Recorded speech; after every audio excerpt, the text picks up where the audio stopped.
resolution. I am Obawluwaseun Ogunleye. Today we shall be looking into a topic, cultivating the culture of peace. Today I have in the house Dr. Ademolu Ogunleye. Dr. Ademolu, you're welcome to the show. Thank you. Yes.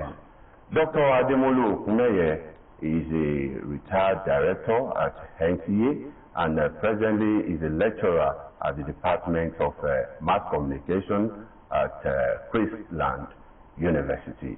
Here on my left-hand side, I have Barrister Adegbero Ogunbade.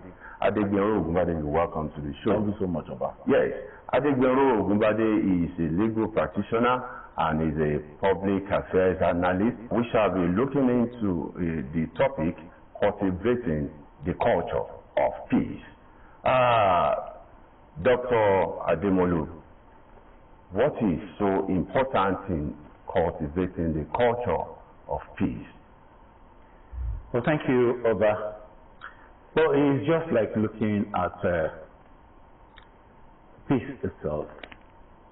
It is not just the absence of war or conflicts or wranglings and those stuff. It is an atmosphere that sort of bring about very peaceful environment that could encourage the total well-being of the generality of the people. And when you talk about the relevance of peace, you take a look at what is happening in Gaza today, or take a look at what is happening between Ukraine and Russia. You look at the number of destruction. You look at the effects of those wranglings on the economic development of the people. You think about its psychological effect, because one way or the other, you will not have a very stable mind in an environment where there is no peace. You look at a situation. Let me just tell you about a particular princess that was interviewed on one of these international media organizations. The princess happens to be in Gaza, in Palestine. And she was saying that, do you know that before the conflict which started on October 7, 2023, that she was living very well. She was happy, she was having good food, she was having a very good environment, going to school and having the best of education environment, and being driven in such a way that loyalty was highly pronounced, meeting the dad and also the mom and the siblings, and always living together in a very good and fantastic environment. And she now said suddenly everything scattered, and she could just realize that she was nobody, as she was able to mix with others from different backgrounds trying to survive. Actually, the story of that lady actually depicts what it is like when there is no peace in an environment. You know, destruction, death, and even no hope for tomorrow. She even said, while she was in the southern part of where she is now, her parents are in the northern part. And you see, the disjointed situation is such that nobody knows who is surviving the next minute. Because attacks continue. And attacks can come from different parts. You even see some people in refugee camps. Because most times when you have conflict, you see the internally displaced people. And while internally displaced people try as much as possible to go to refugee camp and then feel safe, these days you see attacks on those refugee camps. They are not even safe. You even see people who are actually working to ensure that there is that ugliness, the UN staff, the other agencies, regional organization staff, the CLOs and those stuff, also being killed. They are becoming casualties, even dying. And not forgetting even media men who are also covering such events are not even safe, because one way or the other, they're also exposed to tragedy and those stuff. And when you have an environment where peace reigns, you know you are actually living very well. There will be development, there will be advancement, there will be hope for tomorrow. You eat the type of food you want to eat, even if the food is very expensive, even if it is out of pocket, even if the food is somehow, you just still see, even if you cannot even eat what you wanted to eat, you can still eat something that will satisfy you. In the case of a sort of challenge environment where there's conflict, you may not even have anything to eat. You remember, some people in those days when Nigerian Civil War occurred, some people will tell you that for days they will not eat. And apart from they will not eat, that some people were saying that they ate, even the things they said they ate, you cannot believe it. So some people will say they ate themselves, or they did this and they did that. And so, the best environment is always a very peaceful environment, and it's always very essential. Every society must cultivate the culture, and in cultivating this culture, there are various ways of actually cultivating the culture, which we can always discuss probably later. Yes, thank you, Doctor. Adegbero Ogunbade, let's look at it this way. To cultivate the culture of peace, don't you think we have to let that be part of our education system that children can grow with, and by the time they grow old, like the Bible says, teach a child the way he should grow. And if actually a child is being trained in a way he should grow, I think the culture of peace will be better incorporated. Well, it is not only in the aspect of their education that peace could be inculcated in them. Any child that grows in a society where there is conflict will understand much better. But it is not that at every time that they should be exposed to such danger. It is far better imagined for them than God witnessing. Never. It shouldn't even be witnessed by them. Those that witness have gory tales to tell, have serious tales to tell. You know, anytime such conflicts come up, look at that of what do they call it, the Hitler's camp to the Jews, where 6 million of them were exterminated. Look at the one in Rwanda. Look at the one in our neighbor West Africa here, where citizens have their hands chopped according to their desire, whether short wrist or long wrist. You understand? No child can develop in that aspect. You know, peace is all encompassing. If we have peace, everybody will sit right, walk right, and work to the full to achieve the potential that God has ordained or given to him. In an atmosphere of peace is where everybody can develop at their own pace. Everybody can contribute to the well-being of the society. They can even as well sit down and look at ways in which they can, improve themselves as well as the society. So it is very, very essential that it should be inculcated right from their tender age into the children, right in the school. You know, when we were up and going then, it used to be part of what they taught us in social studies. And even before then, there was this one in primary 1 to 3, they call it how you live together in society, how you live your own, and try as much as possible not to hurt the other person. I think that is social studies. In later parts. Yeah. So it's always like that. If you inculcate it into them in that aspect, even crimes will reduce. Because in later years, having been taught that you are not to hurt your neighbor, you are not to disturb your neighbor with anything hurtful to them. If such continues, they have lived peace even within themselves. And anybody who is peaceful within himself will share peace with other people. That is the aspect where the society comes in.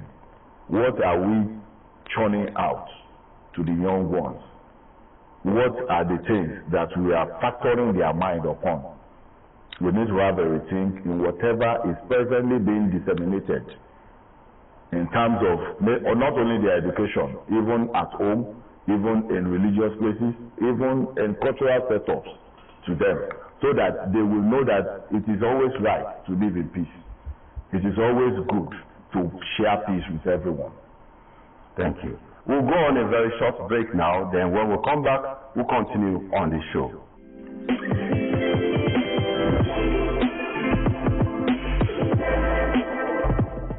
Yes, welcome back to the show. It's still your program, Peace and Conflict Resolution. Let me come to Doctor. Doctor, an average Nigerian will always want to enjoy his or her peace, no matter what. But some people derive pleasure in making life difficult for others. How best can we make sure that this peaceful coexistence is being managed and disseminated to people, for people to understand that it is compulsory that we must live in peace with our fellow beings? Individually, we are all different people. We all have different backgrounds, and we also have different views to life. Some people are just naturally wicked. Naturally wicked. They are just naturally wicked. They have an impression. They do not even see the other person as a living being. Do you know some people have an impression that they should inflict pain on the others. And when they inflict pain on others, they feel happy that they are doing it. While we are talking about biblical, I just remember the case of Cain and Abel. Why would a brother kill the other? It's just part of the wickedness of man. Why would somebody actually feel bad when you are with someone else? You are thinking negatively. So some people if it is not even physical, some people even use spiritual means just to destroy. Envy is there. And then when some people just look at the other person, that this person is actually advancing than he or her, trying to see how do I actually pull him down. The pulling down syndrome is always there, and those stuff. And except one is actually very alert, that person will have been destroyed before realizing that such a wicked person was very close to him. But in building a society of peace, there's no doubt that the culture of each environment is very, very vital. You see, when you even take a look at Africa, you will see the good nature of the Africans. But one of the major problems with Africa is that the good nature was taken advantage of by some people who came and like to be like friends, and they brought some of those ideas that are also even leading to destruction, which Africa is seeing as a result of their own wickedness. And that wickedness is still in existence in terms of policy, in terms of certain economic indices that these people are also influencing on African nations today. But our culture sort of encourage peaceful coexistence. You take a look at the Yoruba culture.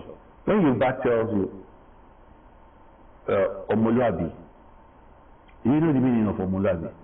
Omoluabi is for you to behave very well in the best practice in such a way that you see your colleague as your friend, your brother, and the two of you are the same. And whatever assistance you can render, you do. Do you know that many of our listen today, just as I said, that some people came, religious-wise, those were the way they penetrated our people because our people will welcome them, and this and that. Before they see anything, by night or so, they will have attacked, and they took over the town, or also they will become kings of such communities. So culturally, we need to sort of build that culture of peace. Let people see that brotherly nature. Let people see love and kindness. Let people see the need to work together. Like Yoruba will tell you, they will say Agbajowo, Lafisoya. Now, Yoruba will tell you that, oh, why would some people say broom is very essential? That broom, it is when it is single or one that it will not be useful. But when it becomes brought together, that it is very strong. It goes a long way at actually achieving positive development. And so, similarly, education is very essential. What are we teaching in schools? Barrister spoke about social science. Yes, social science. But why is it that we cannot actually enlarge it, the scope of social science, to actually see that peace and conflict are incorporated into our education system, so that people can always look at the effect of conflicts in the society and also see the need for peace, and as well as how do we resolve these conflicts, the resolution process, the different means and those stuff, so that naturally these people will have also understood the approach. So you see, you take a look at why will some people go into kidnapping? Why will some people go into robbery? If they understand that with a particular process in place, they can actually achieve whatever they want to achieve through peaceful means, they will not go into kidnapping. They will not go into robbery. They will not go into crimes. Do you understand what I'm saying? Very well. And so, apart from these people, we can always also look at some CLOs, that's these societies and there is around, you know, they can always even ensure peace education in such a way that everywhere there's always that opportunity for everybody to be exposed to some training and then some habits that could actually promote the community or the people generally. Although some people will say, if you have actually looked at things from another perspective, it's not so peaceful, because some people will tell you that it is because of Omo Aleta, like any Omo Alele, it is that transcription. It is because of evil attacks from outside that you also have some people who are also attackers who can also sort of thwart. Because while you are saying that you are also peaceful, what of the other people? Are they also looking at it from the grave you are, or else you also be caught unaware and there could be destruction? But there's nothing as good as a very good, peaceful environment. Thank you, Adibiro. You, as a legal practitioner, you must have seen cases that do not actually need to get to court. Someone felt cheated, and this has not been helping the docket of the court. Doctor said something just now. He mentioned promoting peace. Let's see the alternative way of resolving issue, the ADR, alternative dispute resolution, mediation precisely. Do you see mediation as a tool to promote peace? Well, I will tell you that mediation has come to stay, opposed to litigation as a way of resolving disputes. A lot of conflict disputes are resolved by way of mediation, arbitration, and conciliation all over the world, and even Nigeria, and even this state. So, for now, the many resolutions, many disputes need to get to that stage where they can be worked upon and settlement reached between the parties. But we are at a stage where not many people knows about how to go about it when it happens. If we continue the advocacy about resolution of disputes, allow people to even put their grievances towards that direction, then the volume of disputes that are channeled towards mediation will be increasing. I want to say it is faster, it is cheaper, and it is even more convenient because parties will face themselves. Everybody will say his own mind. Party driven. Yes. And as at that stage, the mediator will like to talk to the two of them and bring down their mind that, okay, this thing is possible between the two of you. I've had cases that had to go to mediation center. And even some of them that they have spent like 7-8 years upon.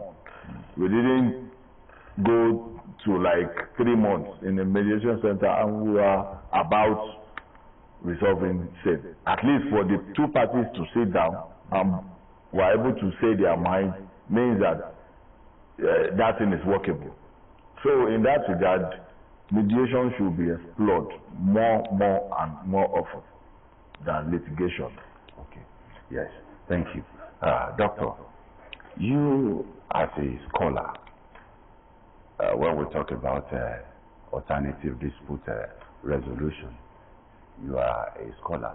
What do you think? Do you think the awareness as expected is there?